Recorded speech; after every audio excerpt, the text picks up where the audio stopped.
Welcome aboard for another video. Thanks, Conductor Keith. Hello, and the purpose of today's video is to talk about the Douglas C-47 Skytrain, otherwise known as the Dakota, which is the military's version of the very successful Douglas DC-3 from before World War II. I'm going to start out by saying that this model surprised me. I got it thinking, okay, cool airplane. I am going to be using it with my O-gauge model trains, my toy trains like Lionel, etc. And I thought that it would be nice in a scene, a little airport scene or an air show scene or something. It's not a bomber, it doesn't have that cachet, but I thought nice airplane anyway. It's classic. I like the DC-3. It's a great plane in history. But I tell you, I was super surprised at how much I loved building this kit, and I love this model. It is really cool. It's very big, 1:48 scale, but it's quite large. It's got beautiful dihedral in the wings. I'm getting ahead of myself. Why don't we start with a little bit of actual prototype history? Then we'll get into some of my thoughts during building, and then finally, my thoughts and review overall of this aircraft. Aha! I see that I have a smear of steam oil on my shirt. Please ignore that. I've been operating my live steam locomotive. The Douglas DC-3 was introduced in 1936 and became an instant hit, serving with many airlines up until the beginning of the Second World War. With the advent of the Second World War, a great many more were built as the C-47 Skytrain, or as the British referred to them, the Dakota. These had some minor differences, but essentially were the same airplane. Many were cargo versions with enlarged cargo doors. General Dwight Eisenhower was the overall commander of the Allies in Europe in World War II. When asked to name the weapons that led to Allied victory in World War II, he said the C-47 Skytrain. He didn't mention fighters or bombers or even tanks. No matter how good your equipment, wars can be lost if you have weak logistics, and this thing could carry soldiers and food and ammunition and even jeeps. It got its nickname the Goonie Bird because of its large sort of lumbering image that kind of reminded troops of the albatross birds found on Midway Island. Whatever people thought of them, they were amazing airplanes. Of the thousands and thousands of DC-3s and military C-47s made, none has ever crashed due to a structural failure of the airframe. After the war, many surplus military aircraft were returned to civilian service, but many soldiered on for many years in various air forces around the world. Now on to some thoughts during building. These window pieces are really neat. It's just a clear piece with some printing. The printing's nice and crisp. I'm only part the way through, and already I can tell you it's heavy, it's solid, wickedly cool. Yeah, oh wow. So just to save you a bit of fiddling, if you look at this picture here and you look at that piece, that's not the same piece. You see the difference between this piece and this piece? Well, I was fiddling around trying to make these match up because this piece is the one that goes in here, not that one, as you can see. So that's a little tiny oddity. Another printing oddity. I looked at that, it didn't seem right to me. Especially when you look at this one that goes right beside it. Well, it wasn't right. See the difference between this piece and this piece? Just as long as you're aware that these printed pieces, these ones in the instructions, might be shown incorrectly, then you won't have to go through the little tiny, minute bit of bother I had to go through. So we're at the end of bag one, and it's hefty. It's hefty and very solid feeling. Something gives me the feeling that the wings are going to be very substantial. I feel like I've been building the center part of the wing forever. Whoops, just knocked a piece off. 30 minutes later, and I'm still working on the very substantial wings. Very, very cool. Lots of pieces, very robust. The landing gear is robust. So I finished the thing over several sittings. So now what do I think? No surprises that it comes in a nice box. And the box has some historical information and dimensions. That color you see on the box is almost kind of like this weird modern green metallic, but it's really just an olive color when you get it out of the box. So the box color does not really show you exactly what the airplane looks like.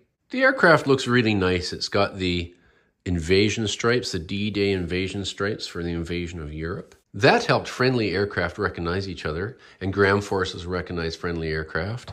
As you can imagine, the invasion would have been quite the melee, and you don't want to have friendly fire incidents if at all possible. I don't have a previous version. This is the second version Dakota, I think. I didn't get the previous version.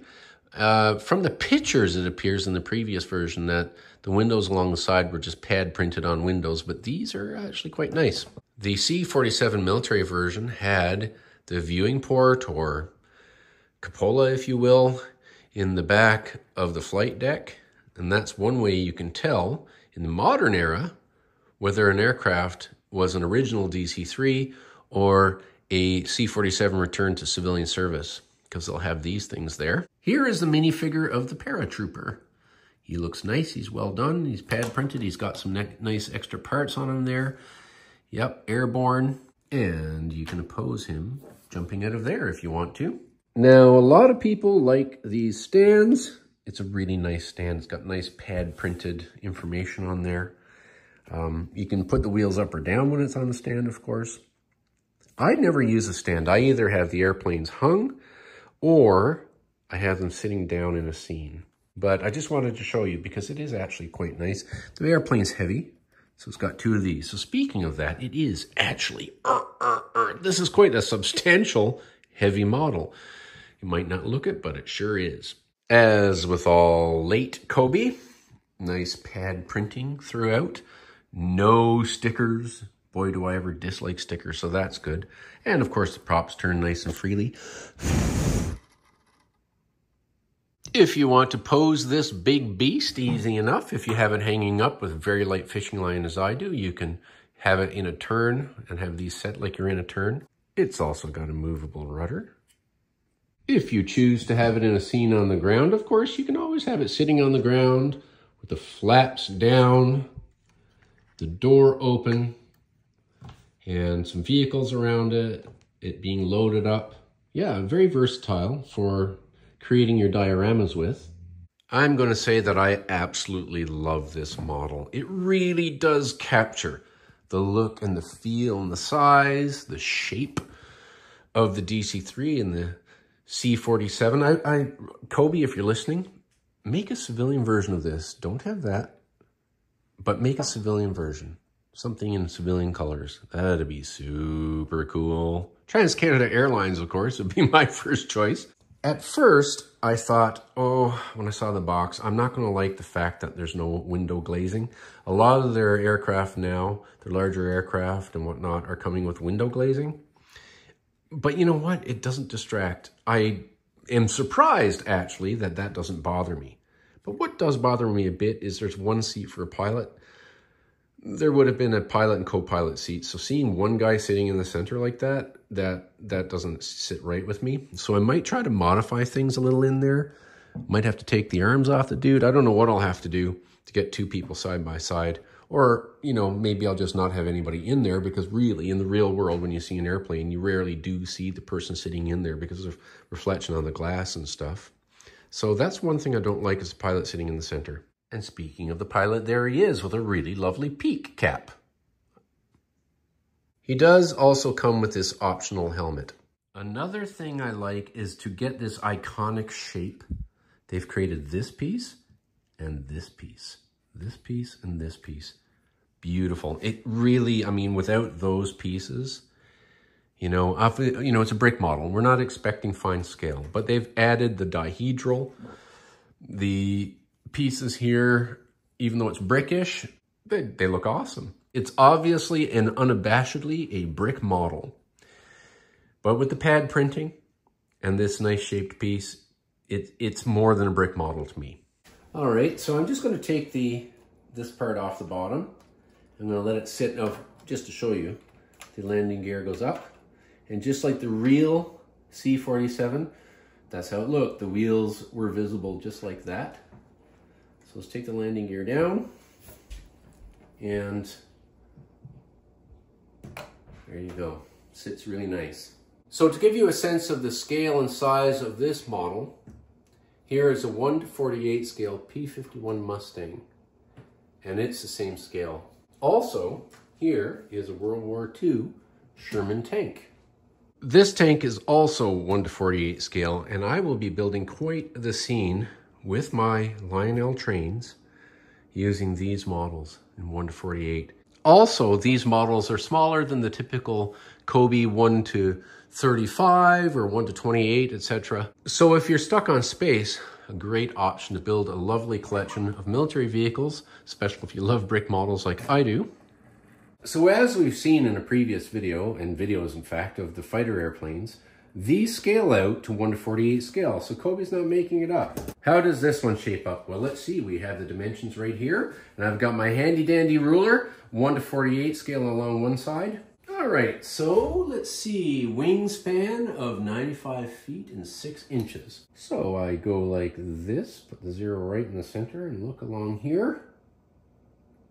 So how it scales out from wingtip to wingtip exactly with a 1:48 exact scale ruler is 94 feet. So the aircraft as a brick model is less than a centimeter too narrow.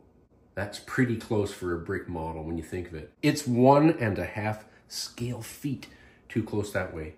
So the length is 63.9. We have 1746. So the length is 9 scale inches too short, which is about what you see in my fingers right here, too short. For a brick model, they're not lying when they're saying it's 1:48 scale. That's really awesome. Even more than most COBI models, the bottom is covered with flat tile. So final thoughts. Cool, iconic airplane, nice large model. Hang it maybe above my O-gauge future train setup. Kind of like I already do above my large scale model railroad. My advice to you is to not pass up this model because it's a transport, doesn't have the cachet of being a fighter or a bomber. Don't fall into that trap. It's an amazing, iconic airplane, helped win the war. It's a heavy model, well done, well built. Maybe in a future version, you might glaze the windows, we'll see. I'm very pleased with it. I hope this helped.